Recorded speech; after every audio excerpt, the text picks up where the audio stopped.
Halo, halo, gimana kabar Anda? Asik ya, makin asik kalau Anda mengamati politik terus dan ngobrol bareng bersama kami, bersama saya dengan Bung Rocky, pasti Anda mulai mendapatkan keasikan soal mengamati situasi politik saat ini ya, Bung Rocky. Kemarin itu, Ya, ini ya silakan. paling enak sebetulnya mengamati duel Hmm. antara elit dan kita selalu gembira sebab tesis kita kalau elitnya berkelahi enak tuh. Jadi Hmm. akan ada perubahan yang lebih total. Kalau Hmm. cuman rakyat yang disuruh nonton itu gunanya kepentingan elit aja, tapi kalau elitnya yang berkelahi dan betul-betul saling amputasi, nah rakyat yang diuntungkan. Ya, ya, kalau enggak, kalau mereka itu cincai-cincai di atas, kita itu, rakyat itu cuma dimobilisasi ke TPS dan untuk justifikasi apa yang mereka lakukan ya, Bung Rocky ya, jadinya ya.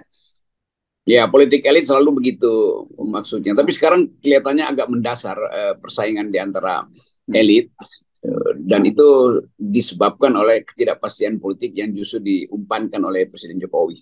Ya, ya, ya. Oke, saya kira itu kaitannya dengan kemarin ya, Gibran dipanggil oleh Sekjen dan kemudian dia dipanggil Sekjen itu menghadap Sekjen dan Ketua Mahkamah Partai ya, Pak Komarudin Watubun.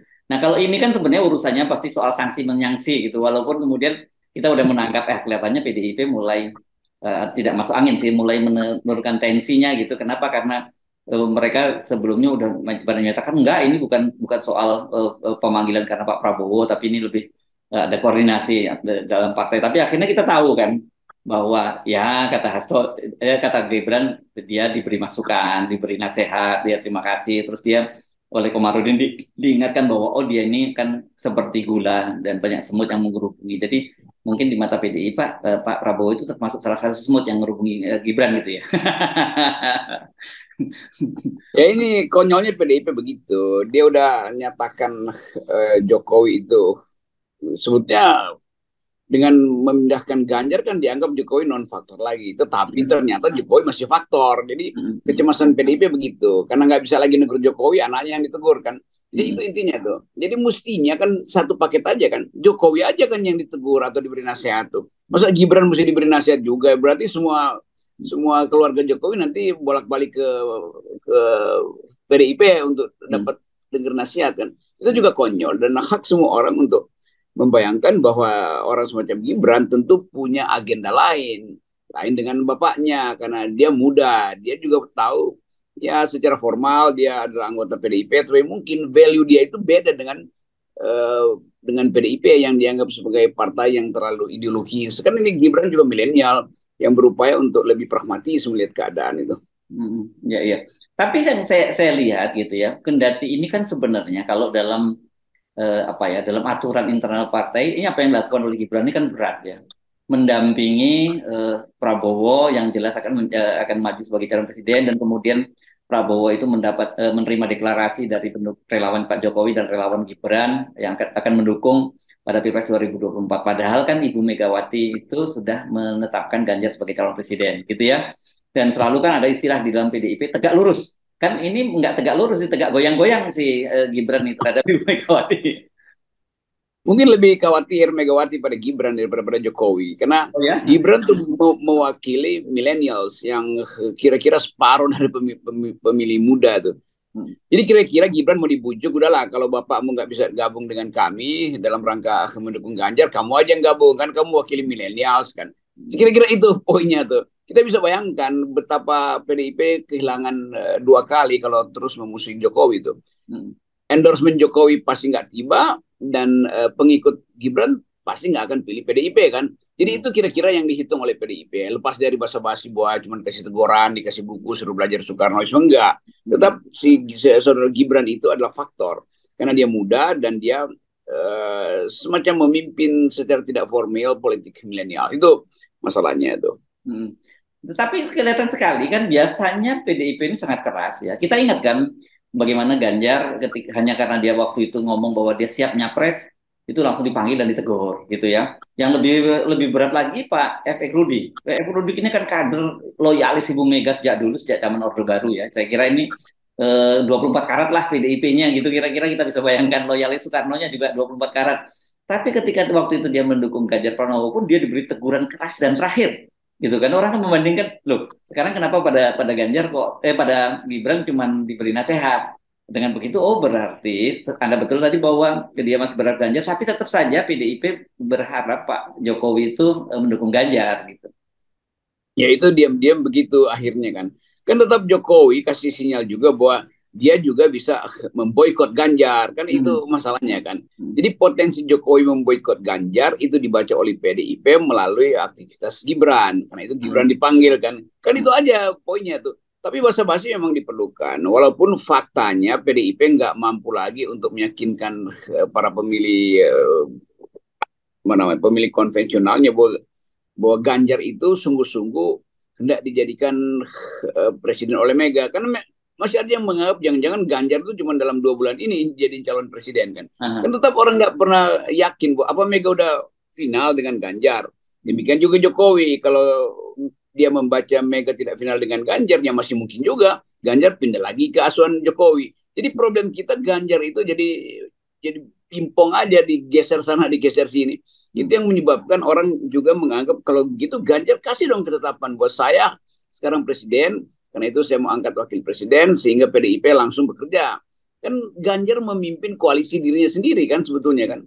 Itu Hmm. intinya tuh. Jadi kalau Ganjar juga masih main-main, bukan main-main, nggak mampu untuk memberi ketegasan bahwa dia adalah calon presiden yang berhak untuk mengangkat wakil presiden sendiri, orang menganggap Ganjar memang nggak mampu untuk memimpin. Itu konyolnya di situ selalu tuh saudara Ganjar ini. Ya, ya, ya. Dan dari sini kan kita lihat ya, enggak berlebihan kalau kita sebut ada kecepatan dari PDIP karena targetnya PDIP kan sangat tinggi ya pada pemilu dan pilpres kali ini. Hat-trick itu mereka menyebutnya ya. Hat-trick itu artinya presiden 3 periode dan kemudian mereka juga menang sebagai partai partai terbanyak suaranya di DPR gitu.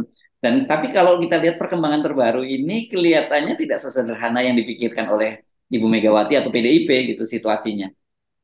Ya, Megawati nggak pernah berpikir bahwa Presiden Jokowi walaupun diolok-olok, tetapi dia tetap melawan. Kan udah ditaklukkan, tapi kan fakta pertama setelah ditaklukkan jadi sekedar panitia buat Ganjar, akhirnya Presiden memanggil koalisi yang di dalamnya ada PDIP itu, maka Megawati datang ke istana. Itu juga udah menunjukkan bahwa Jokowi nggak bisa langsung dilemahkan tuh. Hmm. Jadi problem Mega adalah tidak paham bahwa seseorang yang di terpojok justru melawannya lebih kuat gitu. Nah Jokowi dalam posisi terpojok.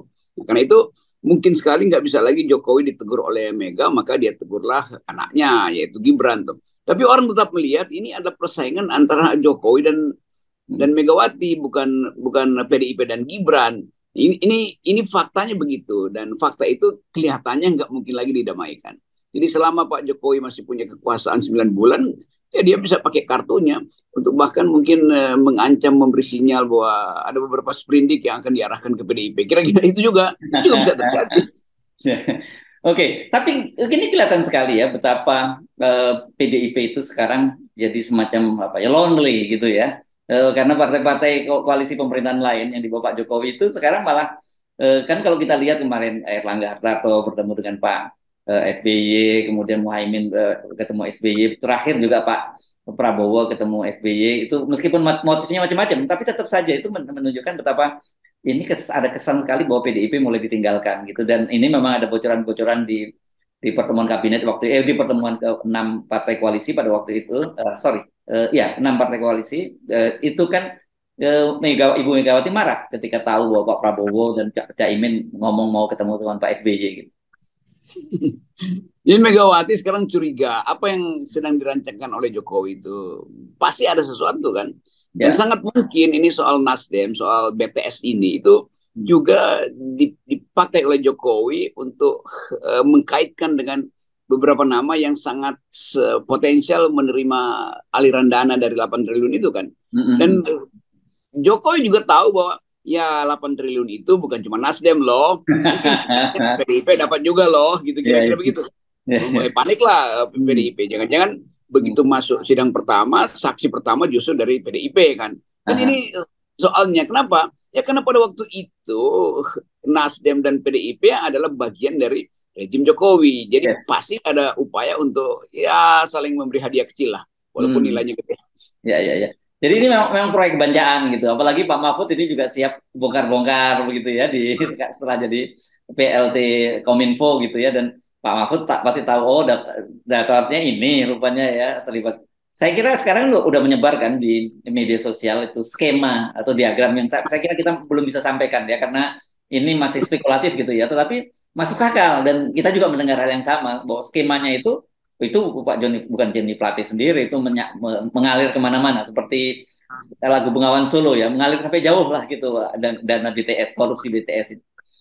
Iya, yang diedarkan itu justru mengarah pada satu tokoh kunci di PDIP itu. Jadi Ya, ya. sebetulnya PDIP juga tahu bahwa pasti satu waktu panahnya makin lebih dalam menuju PDIP panah BTS ini. Dan orang akan menilai itu berarti ada pesan terselubung dari Pak Jokowi dengan menangkap Joni Plate bahwa Joni Plate akan buka bahwa itu bukan sekedar Nasdem yang dapat tuh, tapi juga mungkin akan disebutkan ada beberapa partai pendukung pemerintah. Lalu orang menduga-duga siapa partai pendukung pemerintah?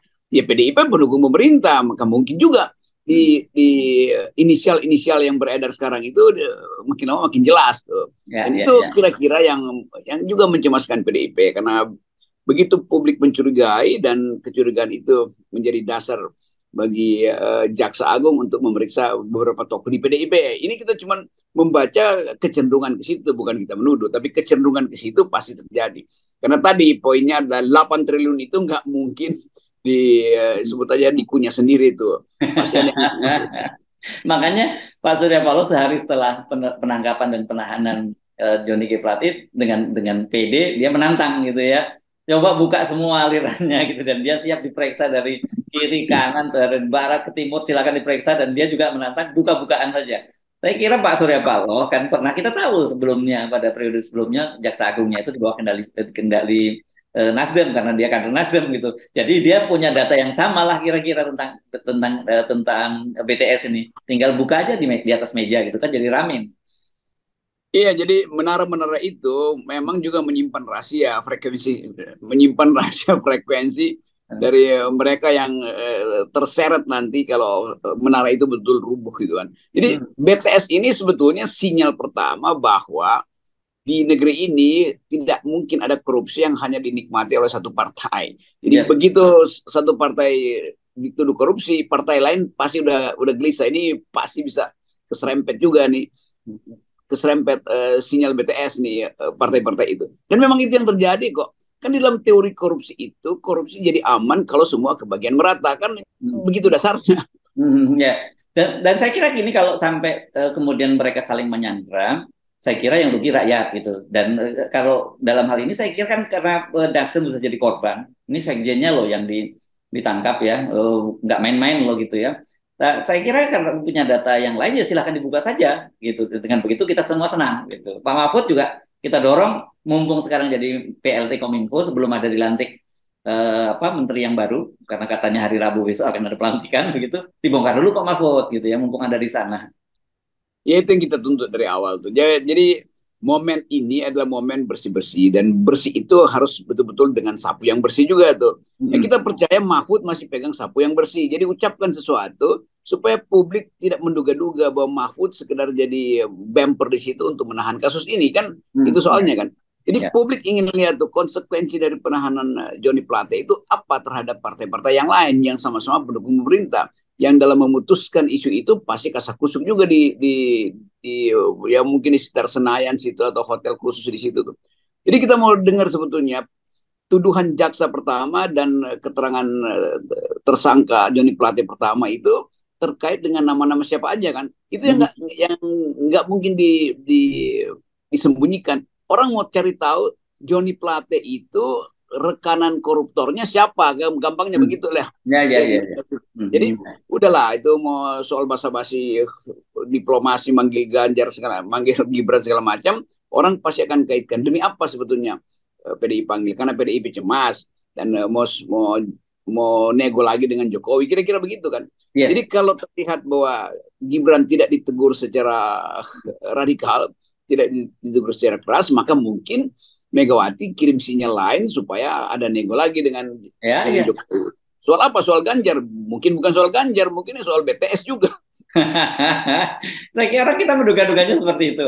Oke, tapi mari kita tunggu saja. Ini saling sandra di antara mereka. Tapi hari ini rencananya Pak Mahfud MD itu katanya mau sapu bersih. Media menyebutnya begitu, sapu bersih eselon 1 di Kominfo katanya kan ada pergantian-pergantian di Kominfo. Nah, dari pergantian-pergantian itu kita juga akan mesti lihat. Pasti yang pertama kena juga ada orang-orang Nasdem yang ada di situ kan begitu. Tapi siapa-siapa yang lain ini kan birokrasi ini sudah lama ada di Kominfo dan mereka ini bagian dari yang harus dibersihkan, bagian dari kekotoran-kotoran yang dari Kominfo ini. Ya itu poinnya. Jadi lakukan aja, Pak Mahfud lakukan itu. Karena prinsipnya begitu Pak Mahfud menepuk air di dulang, yang kepercik beberapa tokoh partai pasti itu kan. Oh gitu Kita ya. tunggu. Bukan memercik di muka sendiri, bukan dia. Enggak, Pak Mahfud tahu dia tepuk air di dulang lalu dia kabur sehingga yang kepercik yang ada di sekitar situlah. Iya, tapi Pak Mahfud ini sering nanggung nih Bung Rocky teman Anda ini. Sering cuman setengah-setengah mainnya gitu, cuman tepuk-tepuk air, memercik dan dia terus pergi lagi gitu ke tempat lain lagi. Iya, Mahfud juga begitu. Jadi kelakuan politisinya mendahului kelakuan akademisnya. Itu seringkali Oke. saya bicara begitu. Nah, karena itu kita yang wajib untuk ngasih tahu Mahfud, Anda itu akademisi dalam soal pemberantasan korupsi itu. Hanya Hmm. dengan etika akademisi, di mana seorang akademisi nggak akan berbohong terhadap tesis yang dia peroleh. Dia nggak akan tambah kurang nilai pada mahasiswa yang dia lagi bimbing. Jadi kita ingin Mahfud supaya jujur sebagai akademisi, tapi kadangkala dia juga sebagai politis. Karena kalau sebagai politis kita pahami berarti Mahfud hanya sekedar mencari sensasi, bukan untuk membahas substansi itu. Ya, Itu ya. kritik kita. Tapi kita percaya bahwa Mahfud dalam keadaan siksak dia cari momentum. Nah udahlah nggak Ya, apa-apa cari momentum, tapi jangan terlalu lama cari momentum. Kalau nggak ya, jadi kalau menggunakan Anda yang sering Anda kutip ya two face of Janus gitu ya, dua wajah iya. dari Janus. Ini kita ingin wajah yang baik yang harus lebih muncul dari Pak Mahfud ya, bukan wajah yang lain gitu. Ya kan kalau terjadi keadaan politik, krisis politik karena akhirnya bongkar-membongkar, Mahfud punya kesempatan untuk ya apa namanya triumvirat plus gitu. Mhm. Kan, Ya. kan Mahfud udah masuk di dalam radar publik sebagai orang yang mungkin akan diminta sebagai bapak bangsa untuk menyelesaikan konflik internal di dalam kabinet. Kan sayang kalau investasi Mahfud itu akhirnya batal karena dia mau siksak-siksak aja kan. Yes, oke. Baik, terima kasih Bung Rocky. Sampai ketemu lagi ya. Tetap 0%. Ya, Yes. ingat Pak Mahfud, jangan siksa dalam soal etika. Yes, oke, thank you.